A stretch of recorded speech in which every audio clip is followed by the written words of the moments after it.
Why do your green and orange mixes often look like a muddy swamp? The secret hides right here in your brightest tubes. Welcome to episode 3 of the Pigment Lab, bright yellows and oranges. Today, we are decoding the anatomy of sunlight.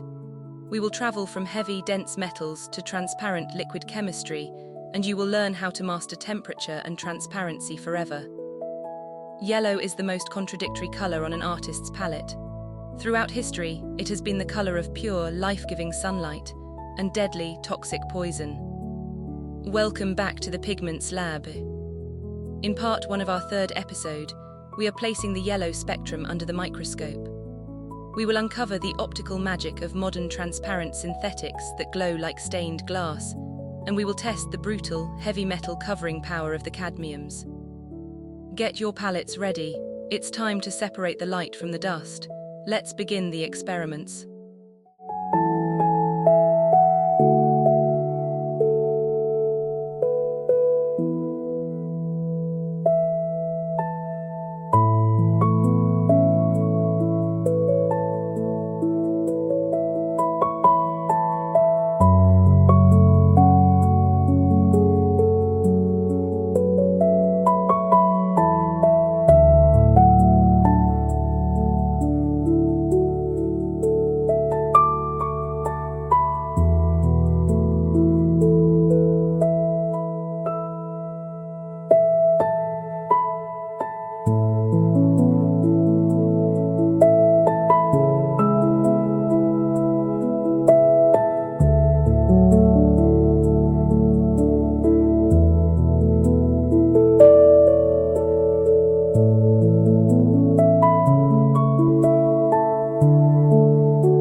PY35, Cadmium Yellow, the poisonous king and the solid wall of light.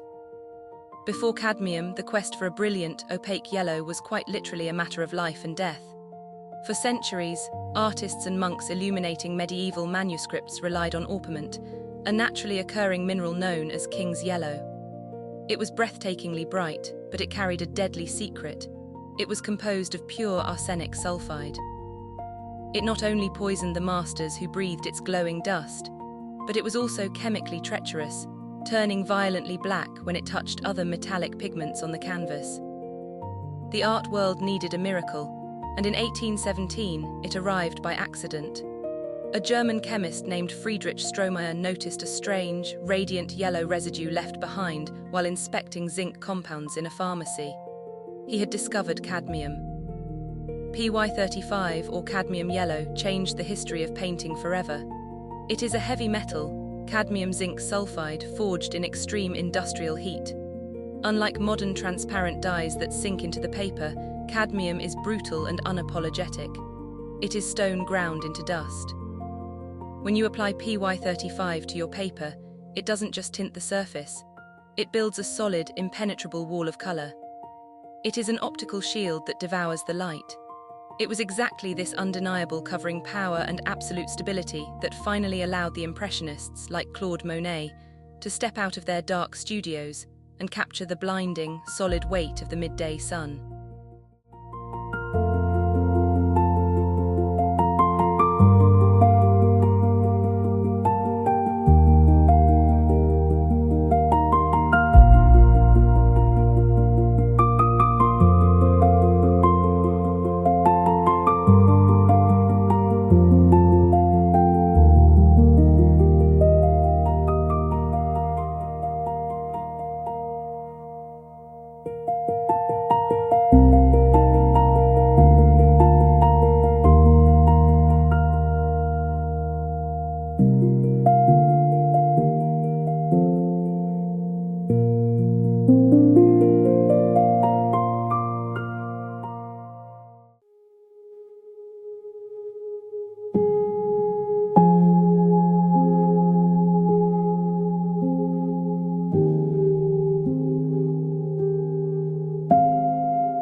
PY151, benzimidazolone yellow, the sterile ideal and the sunflower's curse. For centuries, capturing the perfect, clean yellow was a dangerous gamble. Masters like Johannes Vermeer relied on highly toxic lead tin yellow to paint the glowing, luminous jackets of his muses.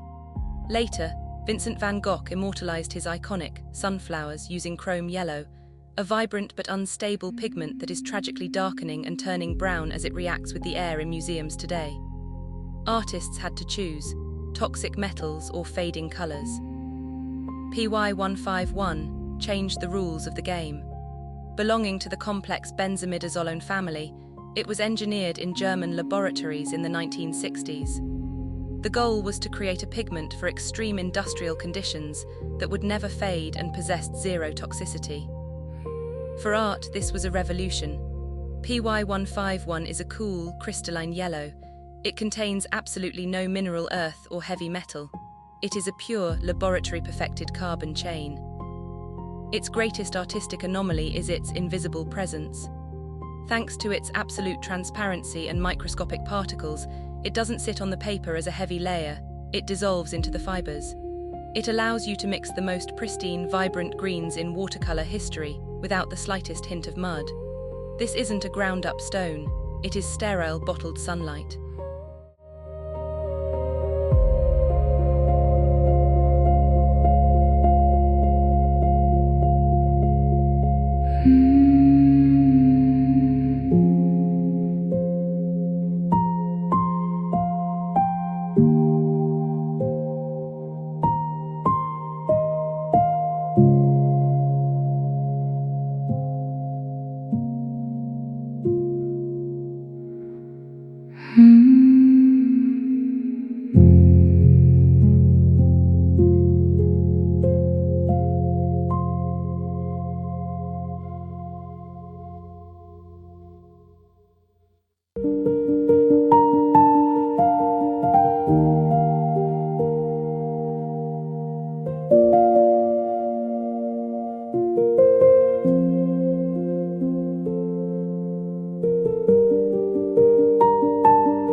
PY110, Isindolinon Yellow, the immortal glow of Turner's skies. The story of PY110 is the story of how modern science saved an artistic legend. Since the 15th century, the warmest, most luminous color on a master's palette was the infamous Indian yellow. It was the absolute secret behind the breathtaking, glowing sunsets of J.M.W. Turner, who used its incredible transparency to paint skies that seemed to radiate physical heat. But the cost was horrific. The original pigment was made from the urine of cows cruelly forced to eat nothing but mango leaves. By the early 20th century, this barbaric practice was outlawed, and the art world lost its favorite glow. Artists begged chemists for a replacement. The answer was PY110 Isindolinon. This highly complex synthetic organic pigment was originally developed to coat luxury sports cars, ensuring they wouldn't fade under brutal UV light for decades. In watercolor, PY does the impossible. Unlike opaque cadmiums that block the light, this pigment acts as flawless stained glass. Light passes through the paint layer, bounces off the white paper beneath, and returns to the viewer's eye, creating the optical illusion that the painting is glowing from within. It is the pigment that gave art back its golden hour, making it not just ethical but completely immortal.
And that concludes our deep dive into the yellow spectrum here in the Pigment Lab. We've seen how modern chemistry bottles pure sunlight and how heavy metals forge impenetrable shields of light. But we are only halfway through our palette. The temperature is rising. In part 2 of this episode, we are stepping directly into the fire. We will dissect the orange pigments, from the heavy, brutal mass of classic cadmium orange to the piercing, synthetic magic of flame red. Hit the bell icon so you don't miss these fiery experiments. Keep your brushes wet, and I'll see you in part 2.